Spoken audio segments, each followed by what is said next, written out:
Practice sheet number 4. Set screws and foundation bolts.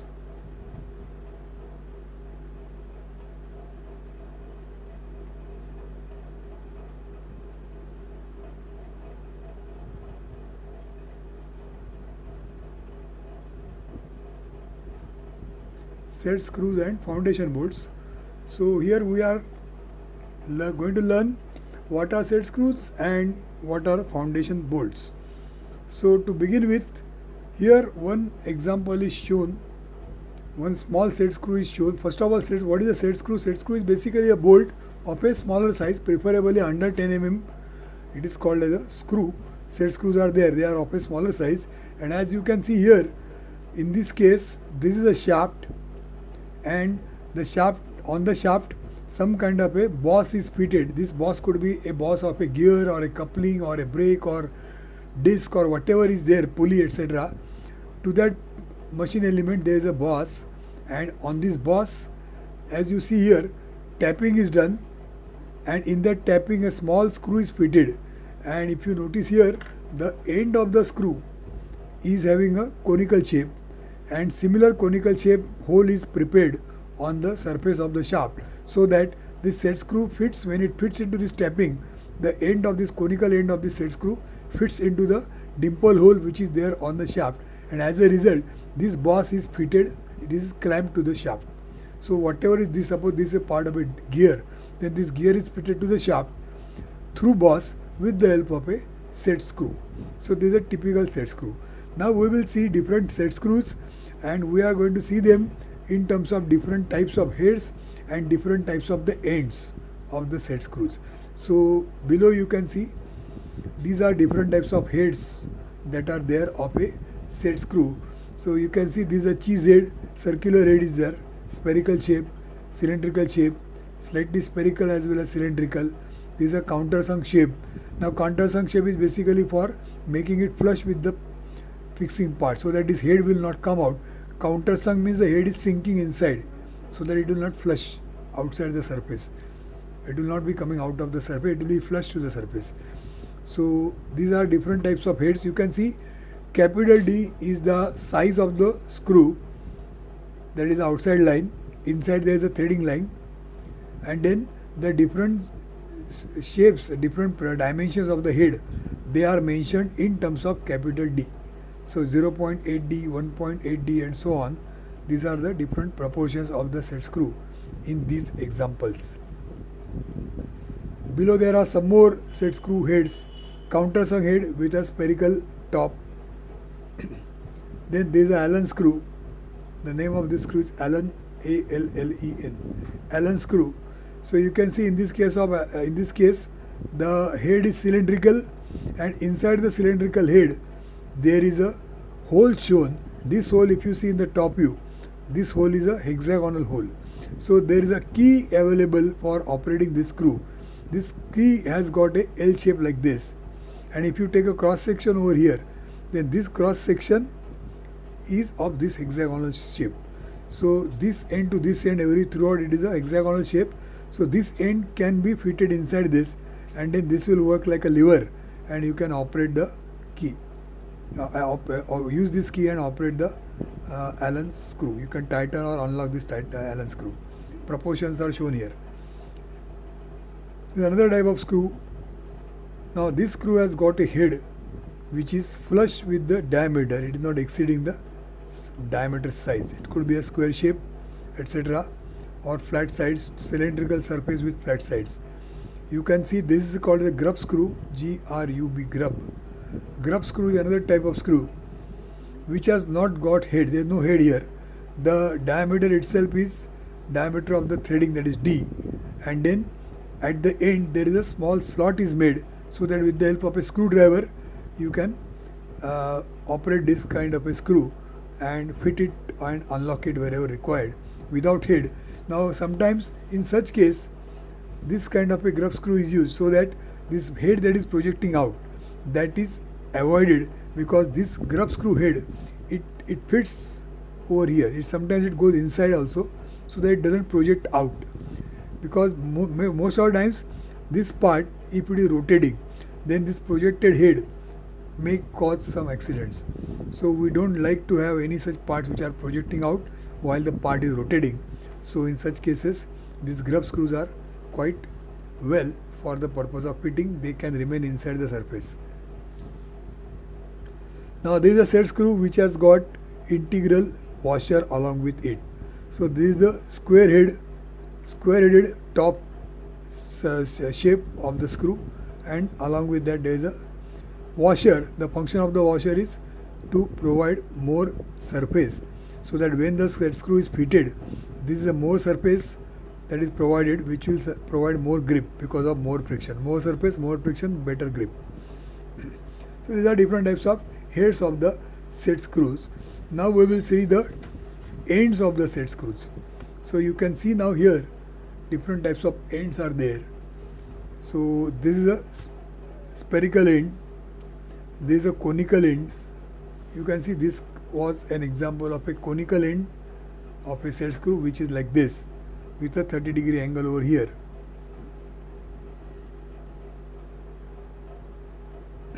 So this is 120 angle, 30 on both sides.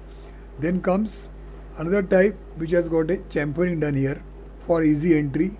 This is for the purpose of locking, as we saw. This is also for easy entry, this for easy entry. Now here the end is given a dimple hole from below.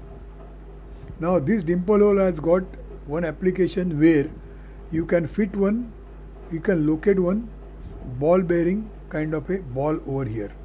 So for certain kind of locks, the ball which is fitted here along with a spring arrangement, this spring and the ball and this kind of a set screw with a conical end, this works as a locking device. So next time when we meet next semester, we can see assembly drawings where there are certain fittings using this kind of a set screw. Here is another set screw which has got a end like a cylinder, which can be used for the purpose of locking. This again set screw with a cylindrical end of a smaller size than this, again could be used for the purpose of locking. You know, last time, sometimes back, we have taken one example which is here. If you remember, in this example there was a set screw with a cylindrical end. Now this cylindrical end was useful for the purpose of locking, which is what is exactly shown at this place. So this part is used for the purpose of locking.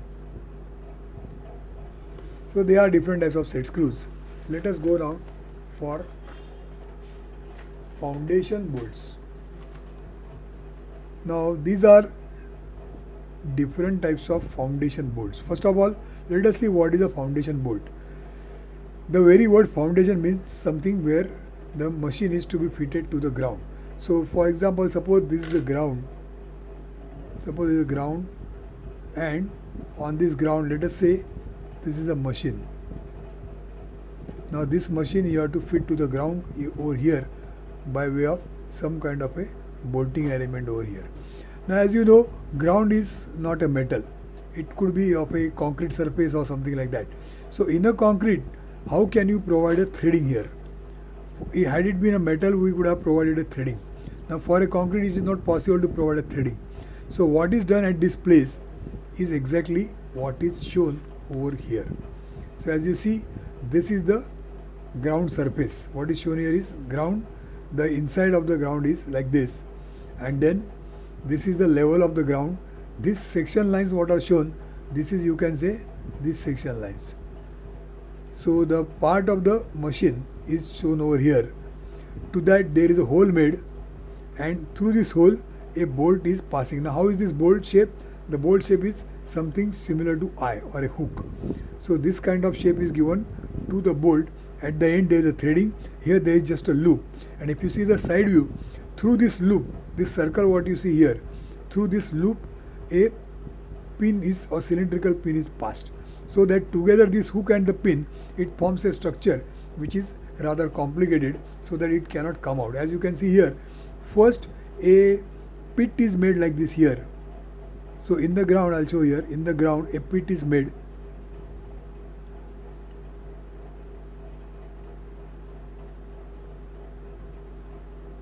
Now in this pit the screw is fitted, then this all thing is covered. This part is covered by cement, concrete, whatever it is. And once it solidifies, you can see that there is a plain ground and the stud is projecting above the ground like this. Now the machine comes. This is the base of the machine. So base of the machine has got a hole which is used for locating this bolt.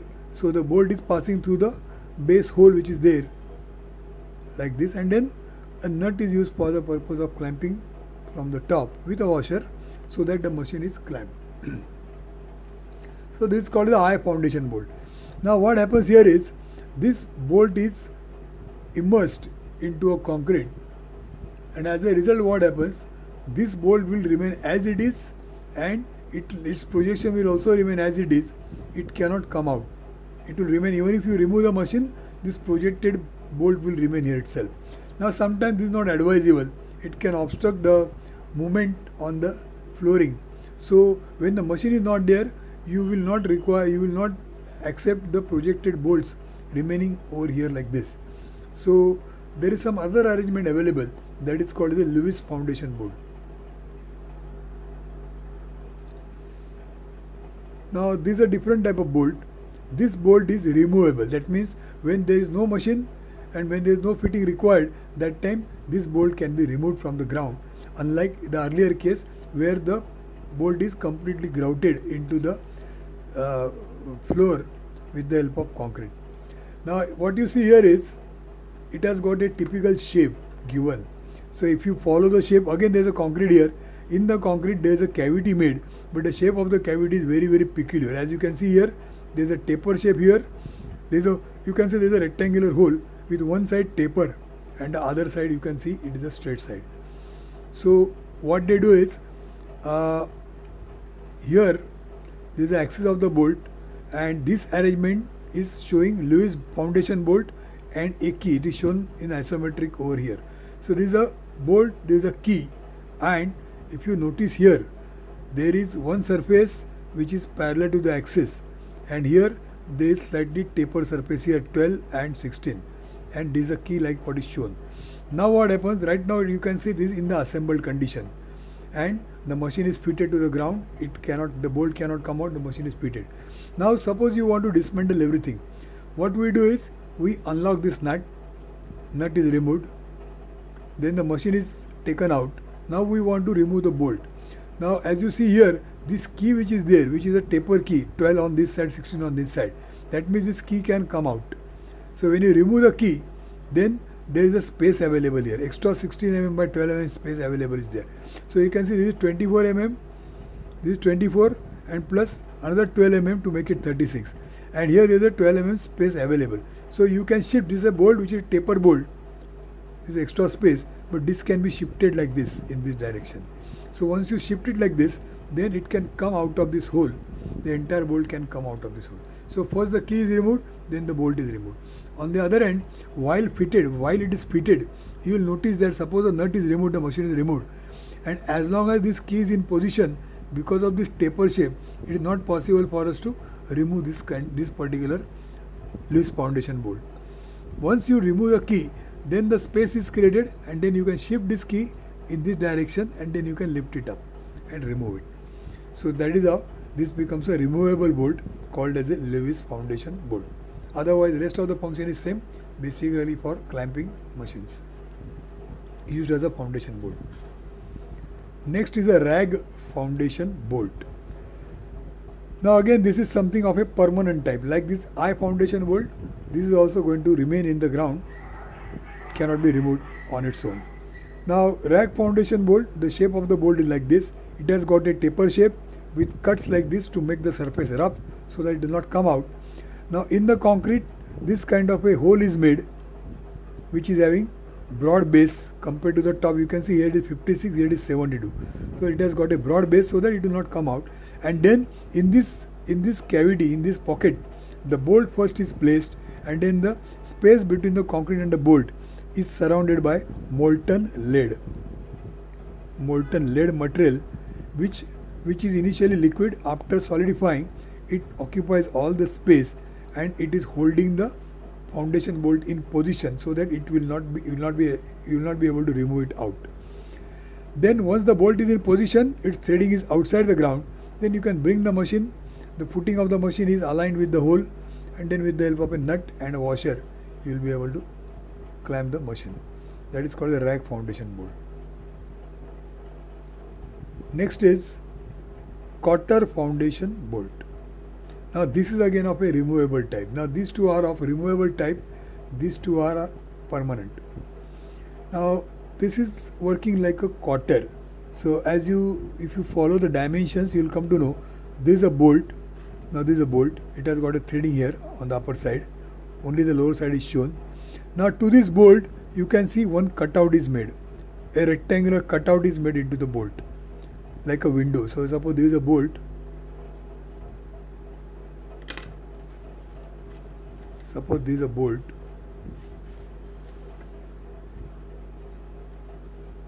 Then here there is a rectangular window that is cut into the bolt. Here. The window is from here to here. You can see there is no section line. Then what is done is, in this slot, you can see there is a part like this, which is a cotter. C stands for cotter. So this cotter pin is placed. How do you place this inside? It can be placed inside because this width, the maximum width of the cotter, is equal to the length of the slot. So that this cotter can go inside like this, and then when it sits down, that time these projections, they will be in this place on both sides. So as you can see here, it has gone inside using this space, and then it is sitting down, and these projections are on either side of the slot. Then at the same time you can see that there is a washer over here. So the extent to which it is projected down, that now in this example some 12 mm gap is there. So in this 12 mm gap there is a 12 mm washer placed. So this W stands for washer.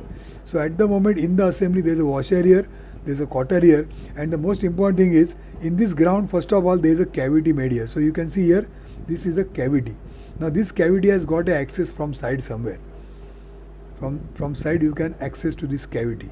Now in this cavity there is an arrangement. So first what is done is, first the bolt is placed down. Once the bolt is placed down, the bolt has got this lower end. In this lower end they are fixing this washer. So first the washer is passed from below like this. This washer is passed from below. Then washer can go up to any extent. Then what happens? Then through this slot a cotter is passed, and cotter is made to sit like this in the slot. And after that, when the cotter sits down, washer also comes down and sits here. So under this condition, cotter sitting in this slot and washer is above the cotter. In this position, if you try to pull it up, it will not go up because this washer is restricting the upward motion.